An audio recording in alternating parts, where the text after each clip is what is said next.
Coucou tout le monde! Aujourd'hui je suis super contente de vous retrouver dans cette nouvelle vidéo pour vous montrer comment faire ce gâteau sur le thème de la mer en partenariat avec la boutique Perle & Co. Donc la boutique a eu la gentillesse de m'envoyer une bonne partie des produits que je vais utiliser dans cette vidéo, donc je vous mettrai tous les liens des articles en barre d'infos. Et donc pour le matériel, vous aurez besoin de pâte turquoise, de pâte blanche, de pâte rouge, de pâte orange clair un petit peu corail. Vous aurez également besoin de peinture acrylique, donc moi c'est une couleur un petit peu vert d'eau, vraiment trop belle. Vous aurez également besoin d'un pinceau, de petites spatules ou raclettes pour le silkscreen, donc je sais pas du tout comment ça s'appelle, mais c'est facultatif, je sais que vous pouvez très bien faire sans. Vous aurez aussi du coup besoin d'une plaque de silkscreen, donc la mienne vient de la marque Moiko et c'est le motif vague qui est absolument trop beau. Vous aurez également besoin d'une aiguille, d'une lame, d'un emporte-pièce rond, d'un rouleau et pour finir de chantilly ou de déco 3D. On va commencer par venir former les différentes couleurs pour le dégradé. Donc ce que j'ai fait, c'est que j'ai choisi une quantité de base de couleurs de pâte. Donc j'ai choisi le turquoise comme référence. Et ensuite je suis venue prendre 3/4 de cette partie et je suis venue y ajouter 1/4 de blanc. Puis ensuite j'ai fait moitié-moitié et pour terminer j'y ai ajouté 1/4 de ma couleur de base et 3/4 de blanc. Et voilà, ensuite j'ai tout mélangé, tout roulé en boule et donc voilà ce qu'on obtient, un joli dégradé. Et donc ensuite je suis venue aplatir chacune de mes couleurs, donc moi je l'ai fait à la pasta machine parce que je préfère, mais vous faites au rouleau si vous n'en avez pas. Et je suis ensuite venue emporte-piécer un rond à l'intérieur de ma plaque de pâte, et donc je répète l'opération pour chacune de mes couleurs. Et donc voilà nos 4 ronds terminés. Maintenant j'ai oublié de le préciser dans le matériel, mais j'ai aussi décidé d'ajouter une couche d'écru pour faire une imitation sable un petit peu.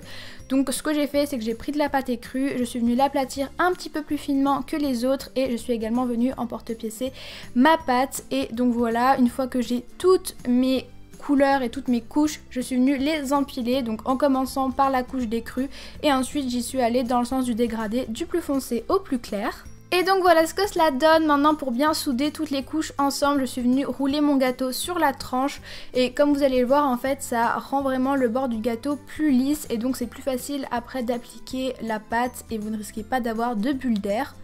Et donc ensuite je suis venue faire le tour de mon gâteau, donc pour ça j'ai repris de la pâte turquoise, je suis venue en faire un cylindre et je l'ai ensuite aplati. Mais c'est là que j'ai fait une erreur en fait, pour vous expliquer, j'aurais dû faire mon silkscreen à cette étape là avant de poser ma pâte sur le gâteau, voilà. Donc si vous ne voulez pas faire la même erreur que moi, faites votre silkscreen maintenant, mais je vais quand même vous expliquer mon erreur etc. et vous montrer vraiment comment moi j'ai fait, même si c'est pas du tout parfait.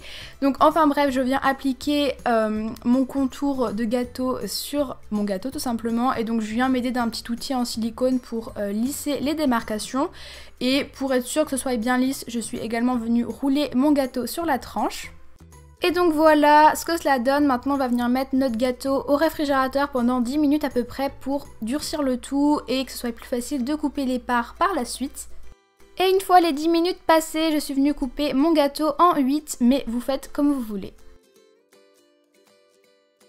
Et donc comme vous pouvez le voir, le fait d'avoir mis notre gâteau au frais, ça fait tout simplement que les couches restent bien droites et qu'elles ne se mélangent pas entre elles. Et donc voilà le plan de la catastrophe de ce tuto. Donc en fait pour vous expliquer, je pensais pouvoir faire mon silkscreen directement sur mes petites parts de gâteau. Mais en fait il s'est avéré que c'était trop bombé et que du coup la plaque n'adhérait pas à la pâte. Donc déjà pour essayer de faire tenir tout ça c'était une grosse galère comme vous pouvez le voir. Et ensuite quand j'ai voulu appliquer la peinture pour tester, ça a complètement raté. Donc voilà, mais bon j'étais quand même persévérante, hein. J'ai essayé plusieurs fois, mais comme vous pouvez le voir ça donne vraiment rien du tout. Je vous explique même pas comment j'étais dégoûtée. Enfin bref, donc j'ai réessayé une deuxième fois parce que je me suis dit que je devais prendre le coup de main, mais ça n'a absolument rien changé. Donc j'ai trouvé la solution. Donc pour rattraper ma petite bêtise entre guillemets, j'ai réaplati de la pâte turquoise et je suis venue faire mon silkscreen à plat. Donc ça c'est ce que vous devez faire avant de mettre votre pâte sur le contour de votre gâteau. Voilà, ce sera beaucoup plus facile. Par contre attendez bien que la pâture soit sèche avant de manier votre pâte, sinon vous allez tout ruiner votre motif. Et donc comme vous pouvez le voir, ça fonctionne super bien. Donc voilà, c'est juste que ça ne marche pas sur les surfaces bombées.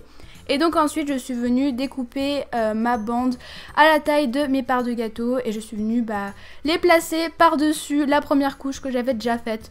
Donc voilà, ça fait juste que mon gâteau a 2 couches au lieu d'une, mais bon c'est pas très grave et ça se voit pas trop. Enfin bref, après toutes ces péripéties, j'ai quand même réussi à obtenir le résultat que je voulais. Et donc maintenant on passe à la suite, donc à la texture. Donc pour ça je prends une aiguille et je viens faire des petits mouvements circulaires, voilà, pour arracher la pâte et donner cet effet en fait aéré au gâteau.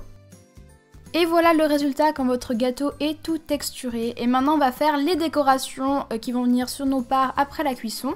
Donc j'ai décidé de faire des petites étoiles de mer et des coraux, mais bref. Pour commencer par les étoiles de mer, je suis venue aplatir de la pâte couleur un petit peu corail comme ça.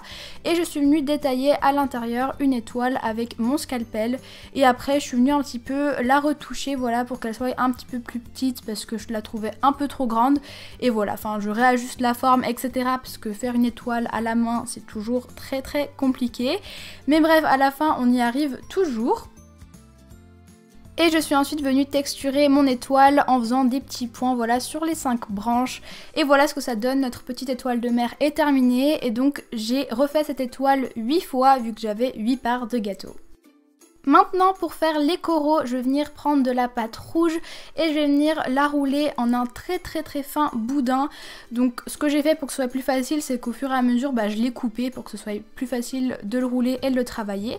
Et ensuite je suis venue couper ce qui sera entre guillemets ma branche centrale, voilà, parce que je compare un petit peu mon corail à une branche d'arbre vu que c'est à peu près la même chose. Et donc ensuite je viens découper plein d'autres petits morceaux de pâte et je viens les ajouter, voilà, pour former comme une branche en fait. Et voilà, en fait c'est déjà fini, c'est tout simple et pareil je fais ça 8 fois.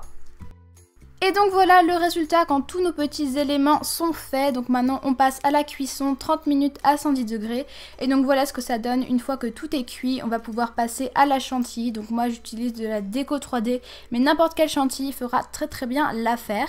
Et donc je viens l'appliquer sur mes petites parts de gâteau à l'aide d'une aiguille. Et voilà, j'essaie vraiment de créer du mouvement pour pas que ça fasse un effet figé.